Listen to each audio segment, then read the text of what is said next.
Rheumatoid arthritis is a chronic disease. It is a chronic inflammatory arthritis, and it affects the joints mainly. So most of the patients with rheumatoid arthritis, they present with pain and swelling of the small joints of the hand. And the interesting thing is, these small joints have pain and swelling symmetrically, that means both hands together. Then this patient may also have pain of the wrist, elbow, shoulder, knee, and even of the toes and the feet.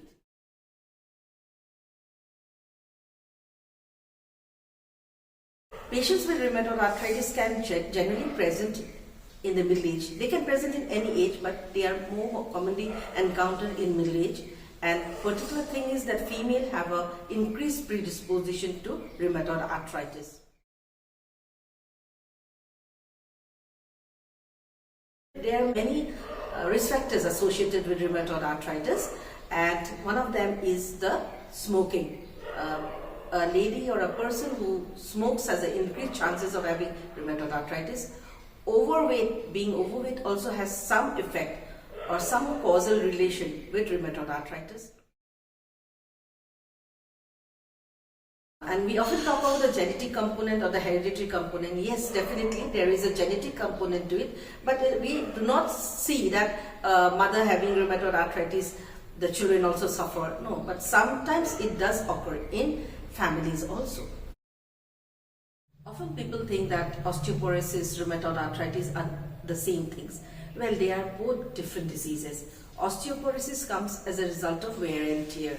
Too much of pressure over the joints, being over it again, creates osteoporosis. The osteoporosis pain generally comes when the patient has walked for a particular distance, the pain is there, and then when he sits down, he is better.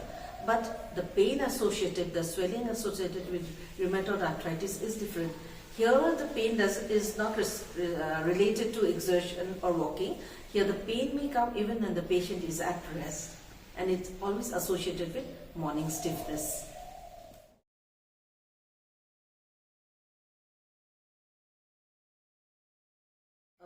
A patient with rheumatoid arthritis, especially when he has early onset arthritis, will notice that he has joint tenderness or joint pain, swelling, and also early morning stiffness. Early morning stiffness is when the patient rises from the bed, the patient will experience that he or she won't be able to initiate activities with his hands, or the hands will be stiffer, the body will be stiffer, and this can last for half an hour, 1 hour, or even more, and gradually this disappears.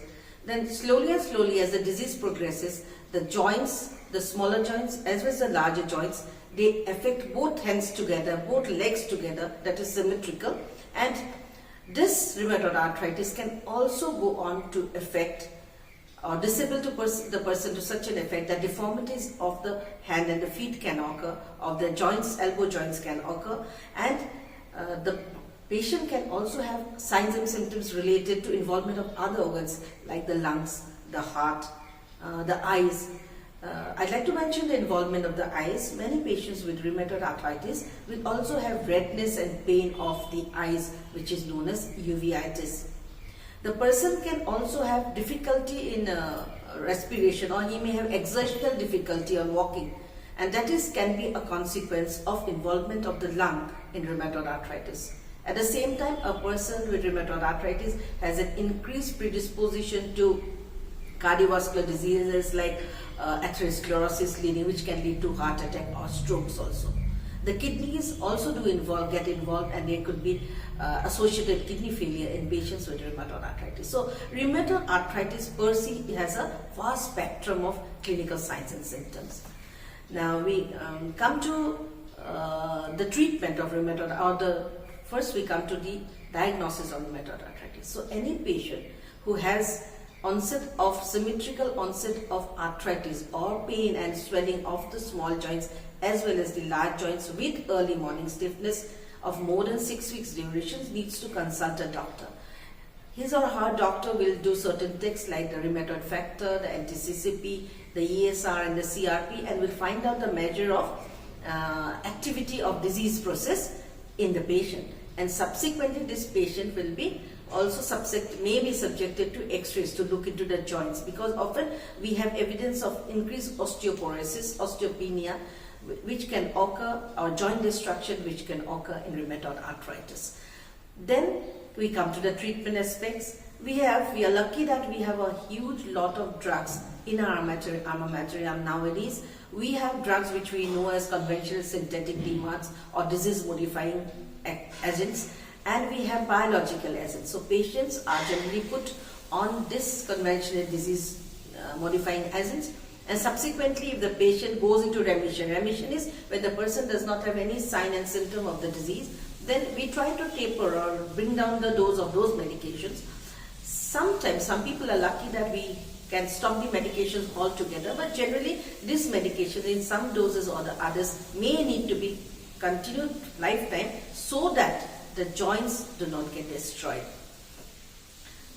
If the patient does not respond well to this conventional synthetic DMARDs or disease modifying drugs, we go for biological agents. These biological agents comes in the form of tablet or injections, which are costly but have shown to work very well in patients who do not respond to conventional drugs. So there are a lot of drugs which are nowadays used for treatment of rheumatoid arthritis. So we may not be able to cure the disease, but we can definitely prevent the progression of disease, the symptoms of the disease, with the help of these drugs. If the patient has associated involvement of other organs of the body, then subsequently we tend to treat those associated symptoms and diseases also.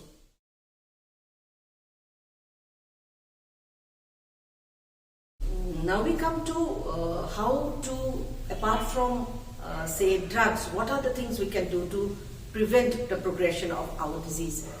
So like I said, being overweight increases the chances of osteoporosis, increases the pressure on the joints and leads further to joint destruction. So keeping a normal body weight is very important. Adhering to a healthy diet of fruits, vegetables, very important, and most important is that of exercise. Any patient who is on medicines for rheumatoid arthritis needs to go for regular physiotherapy. This physiotherapy or exercises can be in the form of anything, going to a physiotherapist and learning the exercises for rheumatoid arthritis, or even more better, going for regular morning or evening, if you can do yoga, because yoga, it works on the whole body, all the joints are involved, so the patient has more chances of being more active with regular medicines, yoga therapy or physiotherapy.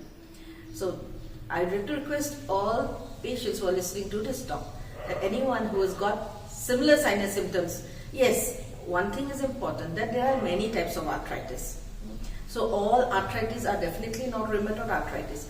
Arthritis can be due to psoriasis, due to inflammatory bowel diseases, ankylosing spondylitis and so on, even gout. But that difference has to be made by a doctor. So you need to consult a doctor at the very onset.